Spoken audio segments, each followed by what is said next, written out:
on procède au déballage. Alors, nous retrouvons dans le colis une notice,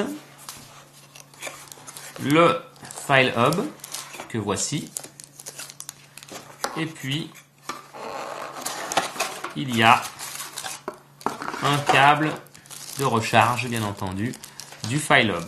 Alors, on ouvre tout de suite le File Hub, il se présente comme ceci.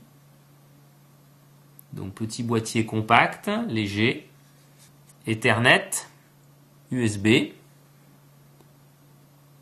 que voilà. Ici, on va retrouver le bouton pour vérifier l'état de la batterie. Un appui plus long va nous permettre d'allumer le système. Il y a une initialisation, une vérification, ensuite il va être allumé vert. De l'autre côté, on va retrouver ici le lecteur de carte SD. Et on va voir tout ça au niveau du fonctionnement. Enfin, j'ai oublié, pardon, pour le charger, le petit port qui se trouve ici. Voilà. Alors voici le premier mode en Access Point. Je vais démarrer le File Hub. Pendant qu'il démarre, je vous explique, je branche le câble réseau ici sur une prise, en sachant que donc l'Access Point va me permettre de créer un réseau Wi-Fi à partir d'un réseau câblé. Ici de l'autre côté, je branche mon câble sur le File Hub, que voici. On va attendre, la petite diode va passer au vert. Voilà, cela signifie maintenant que nous sommes reliés à l'Internet. Je prends mon ordinateur portable, ma tablette, peu importe. Je cherche les réseaux Wi-Fi. Je vais trouver File Hub plus FF08. Je rentre le mot de passe qui est en l'occurrence par défaut 8 fois le chiffre 1. Je fais rejoindre. Et à partir de ce moment-là, je peux basculer sur mon navigateur et puis effectuer n'importe quelle recherche. Je peux effectuer n'importe quelle recherche et me voilà connecté à l'Internet. Le deuxième mode de fonctionnement est tout simple. Imaginons, je suis dans un hôtel et puis j'ai une connexion Wi-Fi. Je dois payer pour chaque appareil sur lequel je souhaite me connecter.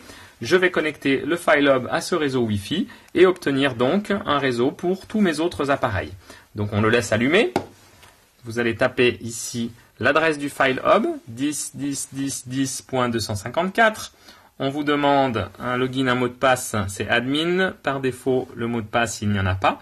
Vous vous loguez, vous vous retrouvez sur cette interface. Vous allez dans les paramètres. Vous allez sur Network Settings. Vous allez sélectionner Internet. À partir de ce moment-là, vous allez avoir toute la liste des réseaux Wi-Fi disponibles. Moi, il s'appelle Mon Réseau. Je clique dessus. Je rentre le mot de passe. En l'occurrence, j'ai mis 1, 2, 3, 4, 5, 6, 7, 8, 9, 1, 2, 3, 4. Voilà, je sauvegarde. Et à partir de ce moment-là, mon File Hub va être connecté au réseau Wi-Fi. Voilà, il vient de basculer en vert. Mon réseau est relié. Je peux naviguer maintenant sur Internet aisément. Et nous voici, on est sur Internet avec donc le File Hub qui fait office donc de bridge. Ça vous permet aussi au passage donc d'étendre la portée de votre réseau Wi-Fi à l'intérieur de la maison pour pouvoir bénéficier d'un Wi-Fi sur la terrasse puisque vous êtes mobile, vous n'avez pas de fil. Vous pouvez éventuellement fonctionner aussi en l'ayant chargé en même temps, mais c'est pas utile. Moi j'ai réussi à l'utiliser plus de 4 heures jusqu'à présent comme ceci. Voilà, enfin je voudrais vous montrer le dernier mode qui est celui de l'utilisation avec une clé USB ou tout simplement une carte SD. Je vais brancher ici ma clé USB et puis ensuite je vais accéder au tout. Soit je retape donc l'adresse 10.10.10.254, je me connecte directement sur la tablette. Ici on voit une jolie interface, je peux voir les vidéos, les photos, etc. Moi je vais aller dans l'Explorer, les documents, Word, Excel et tout ça. Ici, je vais dans l'explorateur, je vais directement chercher, par exemple, je retrouve mes photos ici. Là, je vais avoir accès directement à ma photo, tandis que là, j'aurai accès à la vidéo, sachant qu'après, je peux télécharger la photo ou la vidéo directement sur mon iPad ou mon iPhone, dans un sens comme dans l'autre. Au passage, il existe une application spécifique File Hub Plus que vous trouverez donc sur l'Apple Store et vous retrouverez exactement la même interface qu'en tapant ce que j'ai tapé tout à l'heure sur le navigateur.